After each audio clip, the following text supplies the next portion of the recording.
Hey guys, it's Luke here and welcome back to another video. As you can see today, I'm back down here at Regal Autosport, reunited with their MK8 Golf R development car, looking a little bit different than what it did when it featured on the channel last time. You guys may remember that video, epic to film, went out on track with Ash here at Regal in this car, round Goodwood.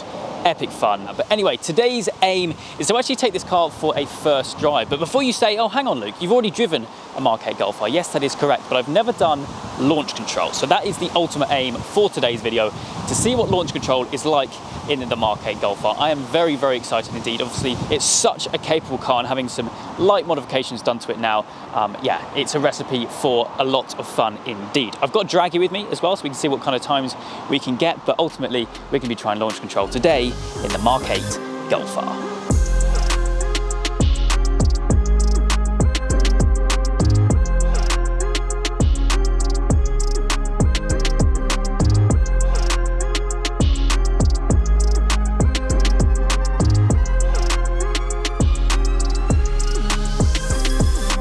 Okay, so we're joined once again with Ash from Regal. Good to see you again, buddy. Good to see you as well. This thing is looking mega now. Thanks, man. With the wheels. Appreciate it. So much better. I mean, they're almost like a very bright silver, aren't they, the wheels? Yeah. So obviously, most people go black with the wheels on these, and obviously with like silver mirrors, and don't really want the cars to just get lost. So went for the silver wheels. Obviously ran a similar wheel or the same wheel on the previous Mark 7. Yep.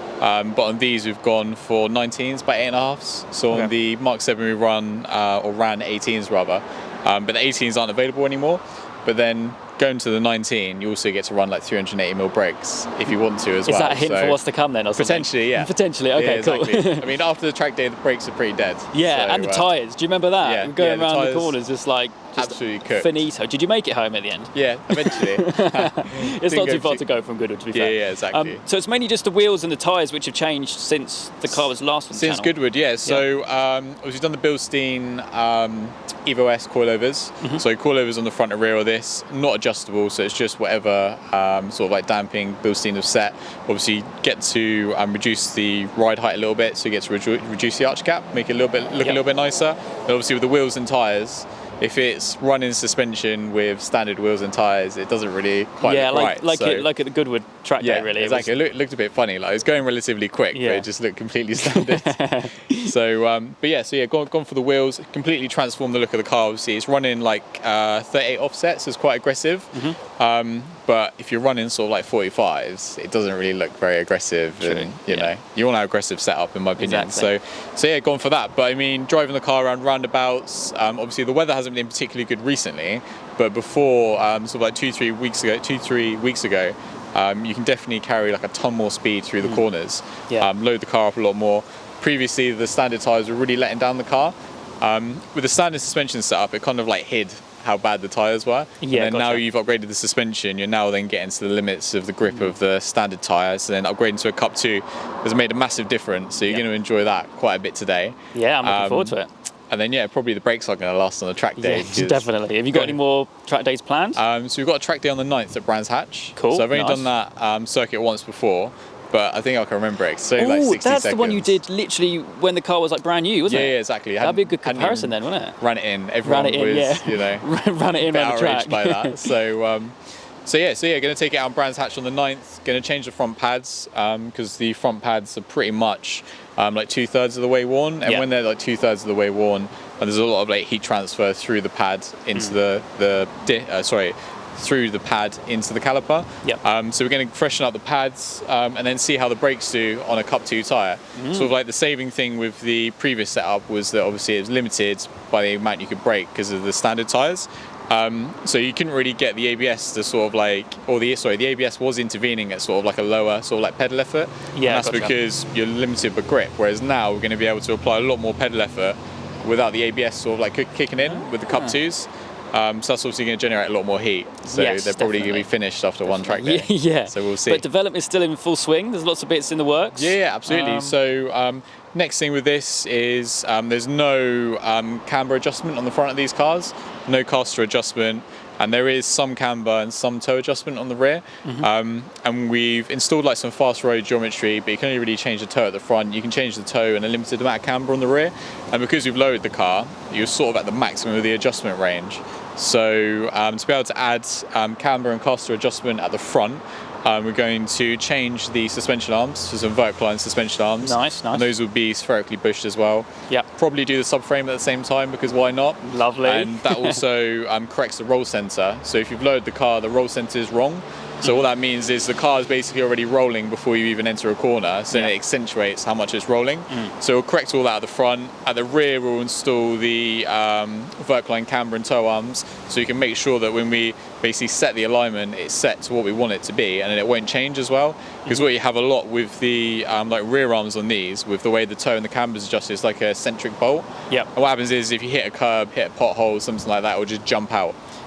So with the like vertical line camber arms, toe arms, that kind of stuff, once you set it, it's set really, unless you have like a huge impact.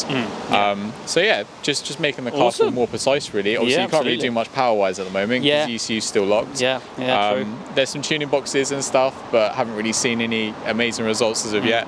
Maybe we'll jump on that if something's like proven. Well, it's going to be it's definitely going to be really interesting for me to see how it progresses actually. I mean, it's looking so good now, so good. I literally cannot stop looking at those wheels. I appreciate it. Very cool.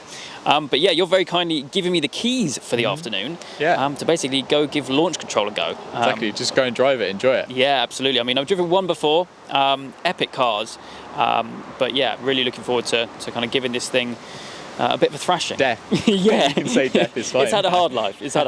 But yeah, brilliant, awesome. Well, I think what we'll do, we'll get the GoPros all set up and go try launch control. Enjoy.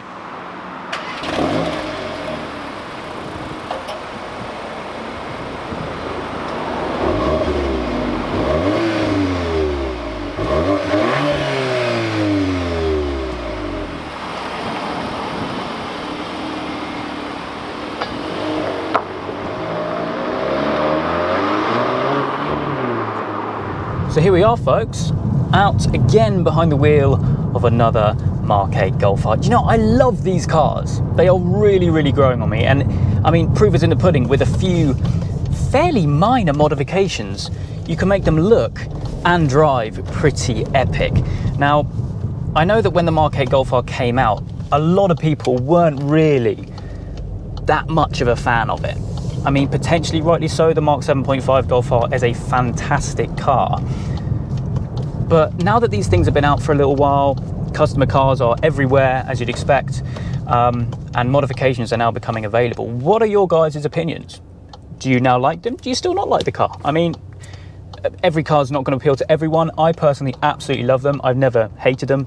It's a Golf R, come on. But yeah, I think this car now looks absolutely incredible. And of course, a big thank you to the guys at Regal Autosport for continuously supporting me. I'll put it into manual again. Yeah, giving me the keys this afternoon to go and take this for a drive.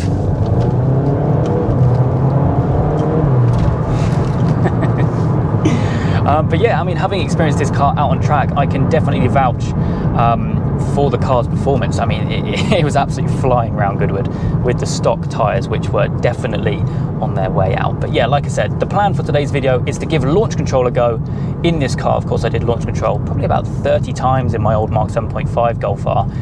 So much fun, never gets boring, but I've never experienced it in this. So we're going to head to some nice roads and basically give it a go. Like I mentioned, I've got the Draggy with me, so we'll be able to see what we can get, and hopefully, fingers crossed, the ground stays dry so we can get some competitive times. But yeah, really, really excited for this, and so good to be back in one of these. I mean, just the interior, such a cool place to be. Absolutely love it. We are now nearing the nice roads. Unfortunately, we did go through a little bit of rain whilst getting here, so the ground is a little bit on the damp side, but regardless, we are nearly there where the fun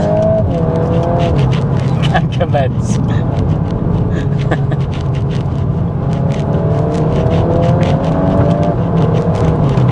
God, the gearbox is so quick. I almost forgot how good the DSG boxes are. Like, they are lightning fast. Anyway, that is besides the point. I think we need to crack on with the launch controls, and if my planning is correct, we have pretty much arrived in what I think is the best place to do it around here. Unfortunately, like I said, the ground is very, very damp. But regardless, we'll get the draggy set up and give this a go. So whilst my satellites are then basically, I don't know, doing its thing, doing the draggy thing, we can then set up the launch control. Now Ash has set the ESC system as a bit of a shortcut, because I mean, these interfaces on here are a bit of a minefield. So we need to turn ESC off. We then need to make sure that we're in race mode, which we are. We have our draggy set up. That is just in the center console here. That's actually a perfect place to put a draggy. Amazing. And then all we need to do then is just get into the middle of the road. In fact, as I'm doing this, the sun is coming out and drying the road, which is brilliant. But anyway, from there, it's just your normal launch control, foot on the brake, hard down on the accelerator, reset the draggy, and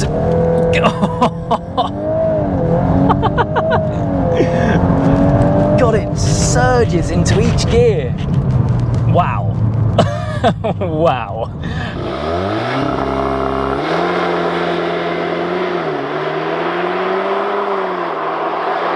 Now, I have not kind of done a launch control myself, probably since my Golf R, you know, and that brings back some mental memories, because I mean, in short, these cars are quite similar, really. I mean, arguably this car is probably a little bit faster, but anyway, let's pull over in here, and then we can have a look and see what we got. But that felt rapid, absolutely rapid.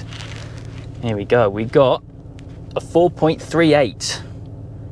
4.38. That is nuts. Even still on a slightly damp surface as well. And what did I do in my Golf R? I can't remember. Cannot remember. I know I did about 30 launches in my ownership, which probably some people might say that it's a lot. Some people might say it's not. But I mean, these things can take it. They can absolutely take it. But let's see if we can turn this around anyway and beat 4.38. I mean, either way though, that is so much fun. Into the middle of the road. In fact, up here, it's actually a lot drier. I didn't even see that in front of us, but anyway, right. Same again, we need to reset the draggy, which we will do now, and then we'll have some fun. Oh, that definitely felt quicker.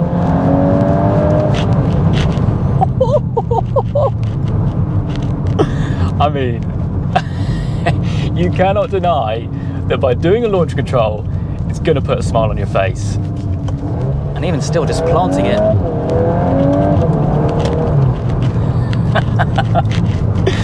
Oh, what a car. And what a system as well. Like, I'm so glad that launch control exists. Can you imagine how boring life would be without launch control?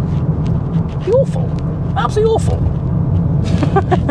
But yeah, I mean, like I was saying on that first launch, that really does bring back memories of launching my car. And I distinctly remember launching my car for the first time, and it was like, whoa, that is nuts.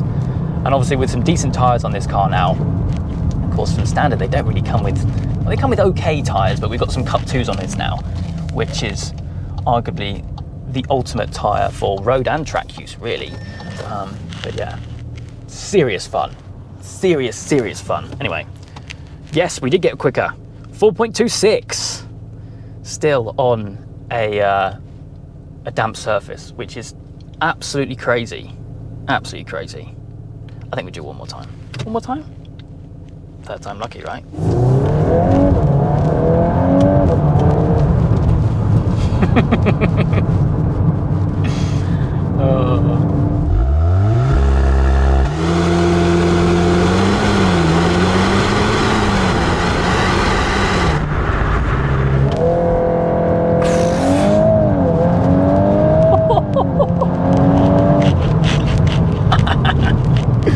I could genuinely sit here and just burn a whole tank doing like 50 launches, and the smile won't get any smaller. Oh, yes. Ooh, that's interesting actually. Maybe it was slightly more damp on that one. 4.54. I mean, still in the grand scheme of things, 4.5 seconds to 60 in the slowest of the 3 runs. That is nuts. And actually, before we do round up the video, I want to do something interesting. I want to do just a standing launch.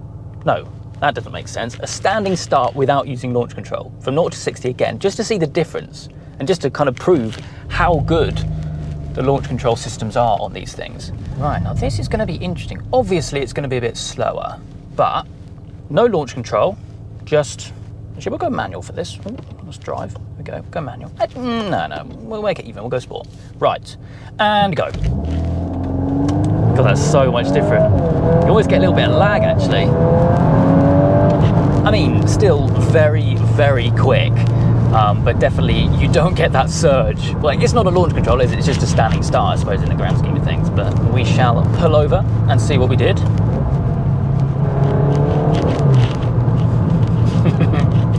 What was that? That was a 4.94, so still under 5 seconds. Non-launch on a damp road, kind of damp. That is nuts.